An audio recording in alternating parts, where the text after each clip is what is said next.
Okay.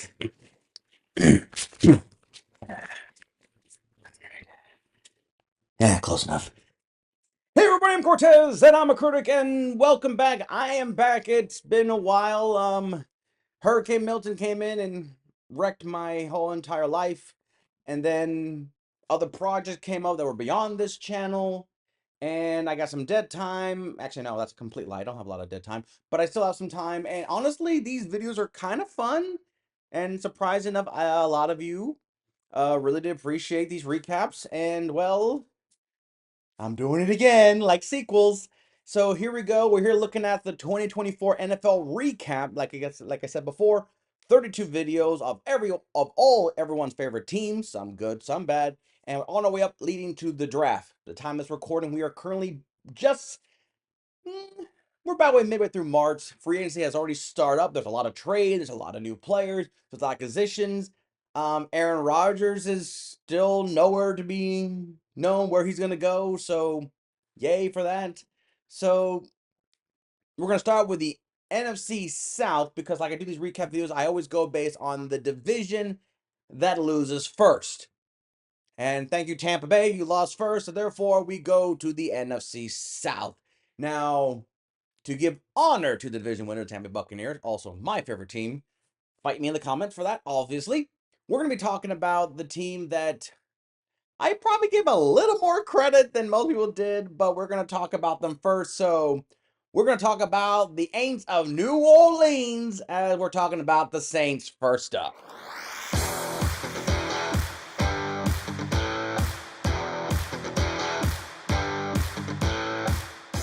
All right, New Orleans. Okay, now initially I had you guys roughly in between a record of 9 and 8, 6 and 11. I really believe Dennis Allen's defense was going to be the big catalyst moving forward. Alvin Kamara was going to be Alvin Kamara. I think Derek Carr would not have been so problematic. And also, I really feel like Chris Olave would have accelerated more in his next year. And basically, the Saints would have been the same old Saints. Strong defense, aggressive nature, skilled players being phenomenal. They would have gone at least 9 wins and potentially would have competed with Tampa and Atlanta for a potential of winning the division once again. I did not expect them to go to a withering, depressing 5-12. Now, I'm going to take that up to a combination of a lot of things. This recipe is disastrous. But I'm going to start with the thing that more than likely had no control over is injuries. A lot of their star players got injured very, very, very early in the year. And a lot of decisions were made based on that. And a lot of it involved young players or unproven players or players that have not reached that potential yet or maybe never had to step up. Spencer Rattler being one of them. I think a lot of Saints fans were kind of optimistic. And Spencer Rattler did show some promise. But with everything going on right now, as far as I know, Derek Carr is currently in his restructuring of his contract, just to be nice guy, I guess. So the Saints are going to stick with the Carr, and Rattler will still be there. And basically, that's as far as I know when it comes to quarterback. Taysom Hill had that devastating injury, which I'm more concerned about his health more than whether he's going to play for the Saints or not. Even though I've heard rumors that what if Sean Payton pick up Taysom Hill? I'll be like, yeah, that sounds like something Sean Payton will do, but we'll talk about that when we talk about the Broncos, because the Broncos do have some spice to talk about when it comes to their potential futures this year. So for the Saints, 5-12 last. I mean, the Panthers did better, and probably more in one way that I feel like the Saints are probably the worst team when it comes to their commitment to their schemes all over the place. And the way I'm hearing from the local New Orleans and Louisiana markets, a lot of Saints fans and commentators and even professional ESPN commentator level evaluators are not very thrilled with the way ownership is going. So that's another thing. Dennis Allen is gone. So the head coach got axed. Boom, done. See ya, never. So he's gone. But he probably get a job at defense coordinator somewhere else because that's what Dennis Allen does. He rebounds back as a coordinator because that's where his strength is. So the Saints, with all that, it really just felt like the Saints were on the verge of collapsing from day one. But let's start with some positives, since most people probably know. Let's start with the Saints' best game.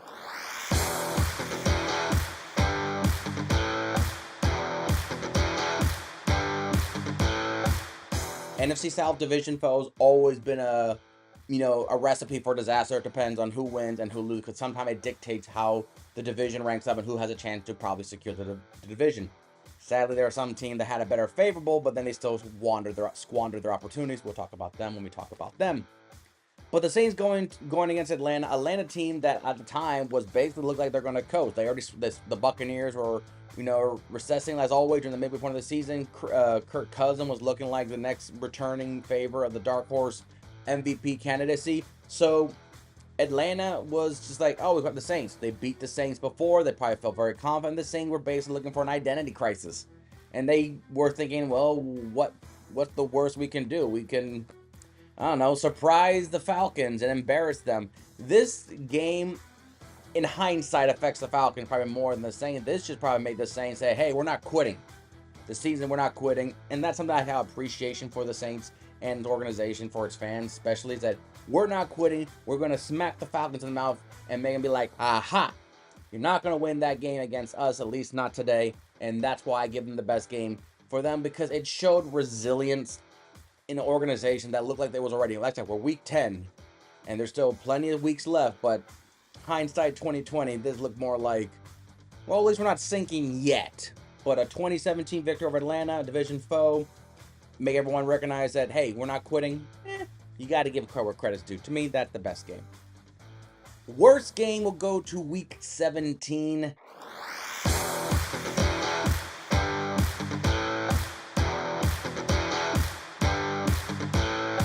At home versus Las Vegas Raiders. Now, remember when I said earlier about resilience and not quitting. I'm not saying the Saints quit against this team, but there's a sense, I like to believe, where teams know, probably by week 13, most teams probably realize, yeah, we're not going anywhere. We're not going anywhere. So some business decisions will be made with the players, and some, just a sense of pride could come into it, and said my sense of pride and appreciation to the fan base and to the organization to play this sport as long as I can, whether you're a rookie, second-year player, 15-year player, just trying to end on a high note, what have you. This one I felt like, because next week they play Tampa, and it was the last home game. So I feel like for teams that have a losing season or a lost season, the last home game always felt like it's a way to say that, thank you fans, we appreciate you, we love you, thank you, thank you, thank you, thank you, thank you, thank you. And it didn't happen. I mean, before you may think, well, because Max Crosby, wrecked their shit. Max Crosby wasn't playing. Brock Bowers, a rookie sensation tight end, so at least the Raiders got one thing when they came to the draft class, was they got him. And he basically was showcasing that, yeah, I'm probably one of the best offensive weapons out there, and I'm a tight end. Yeah, I know that. So sue me. But this was a game that just felt like you couldn't even give the fans, one last W to end the season off. Say, hey, I know our season was crap, but at least, hey, we got that last W. So, there you go. So, a little bit, I know there's a lot of other games that are probably way worse for the Saints, but to me, it just felt a little bit like, man, the season was lost. I mean, you had a 10-loss season plus. So, it just felt like, give the Saints fans one, and the Raiders. It's the Raiders. So you could have gave the fans something, but oh well, you tried your best, and I guess best wasn't enough. But go to your MVP. Now, MVP initially I think it was Chris Olave for offense, and I think Pete Warner for defense. So those are my top two candidates. As the season went on, it didn't pan out. So I'm going to go rogue on this one. The MVP for the Saints goes to Drew Brees. And you may think, he didn't play. And that's the thing. According to the records, since 2020, after Drew Brees called it a career finally and didn't pull a Tom Brady and came back 40 days later, the Saints are 30-36. And no playoff appearance, obviously. But listen to the quarterback they had since Drew Brees. Jameis Winston, Trevor Siemian, Taysom Hill, Ian Book, Andy Dalton, Derek Carr, Jake Haener, Spencer Rattler. And for some reason, they're 2-4 on Monday night games, so they're not even good in prime time. Cool. But it just feels like in that short amount of time, we nearly have half a dozen quarters come in, and no one felt like, yes, that's the guy. No, that's the guy. I don't know about that guy. So it just feels a little bit like, I don't know what we're doing. I think the reason why I put Drew Brees MVP, not for statistical purposes, but I think it just really makes Saints appreciate that a lot of our potential shortcomings and probably failures to execute, because as much as I am not a Saints fan, not because I'm a Buccaneers fan, because I just don't like the Saints fan being obnoxious a-holes. Seriously. But the Saints should have at least gone to a few more Super Bowls. Maybe not win more, maybe win another one and be 2 wins. But the Saints probably should have gone to at least made more Super Bowl appearances than they didn't. I think they had more playoff one-wonder exits than they had, playoff victories for a time with Drew Brees. The Saints will work their ass off, get a high spot in the playoff positioning, and then lose at home. Or they go on the road against a team that probably should be there, or the Minnesota Miracle comes to mind as a big, wow. So, Drew Brees is the MVP, more so in the fact that, man, it really put in perspective just how fortunate the Saints were for that long amount of time with Drew Brees, and how, man, I kind of feel like we squandered that. It's kind of a cop-out, but everyone knows statistically, somebody said Alvin Kamara, he nearly had 1,000-yard rushing, but he didn't the first time in his career. But Alvin Kamara was, that statistic him had 1,000-yard rushing in his career never happened was still surprising, really? But Alvin Kamara was always Alvin Kamara. But Alvin Kamara really didn't do anything that made it seem like, oh, he's the reason why the team was winning game, because the team lost 12 games. So how much did Alvin Kamara really do when the rest of the team was so bad? Just because you're an A-plus player and a bunch of, D-minuses player doesn't make you an MVP. It just makes you better in the bunch. So it's kind of hard to say that Alvin Kamara's MVP led the team to victory. There you go. So to me, Drew Brees MVP, because you kind of missed your opportunity with him. So now we're going to go to overall grade for the Saints moving end. 2-0 start, phenomenal, look, firepower, everything was great. But with my expectations, I think a lot of Saints expectations, even though some were still wondering about Derek Carr and Dennis Allen, I think some people still thought they would be a playoff-bound team. I thought they at least would have been competing towards the end, kind of like what Seattle did 2 years in a row, competing to the very, very end, and somehow still don't get it. But they didn't, and just the collapse with injuries, the firing, everything, and even at the time of this recording, they're still not being viewed with positive. Everyone else looks getting better in their own division. Saints, sorry, your grade is a failure. Your season was a failure. It failed. It's a failed season. I'm sorry. I really recommend you guys hit that reboot button, but apparently you guys still refuse it. But it's a failed season. But don't worry, there is hope. For I have 3 potential players that I believe you should look into for the upcoming NFL draft. In no particular order, I have Will Johnson, the cornerback out of Michigan, James Pierce Jr., the edge or defensive end from Tennessee, and Malik Williams, the edge pass rusher for Georgia. Now, I know Chase Young just got re-signed to an extensive contract. Cam Jordan is fighting, Father Time. But I just feel like what helps a secondary is a good pass rush. But there's a part of me where I'm thinking, Marshawn Lattimore was so effective in the corner side that I feel like if Will Johnson is there, I'd be like, if you get a corner that can shut down, you got Kool-Aid last year from Alabama, which I believe you have high in him. Matthew's still there. You just got Reed from free agency. So in a weird way, I'm thinking, if Will Johnson's there, how great to have another great cornerback can shut down. Marshawn Lattimore shut down Mike Evans two games out of the year. So if Will Johnson's there, I would say consider. If not, there's James Pierce Jr., get a pass rusher. And Malik with another pass rusher, help out with the aging and hopefully improving Chase Young and Cameron Jordan replacement. Potentially there. Helps the secondary, the good pass rush, second quarterbacks. You got Michael Penix, Baker Mayfield, and Bryce Young. 2 quarterbacks.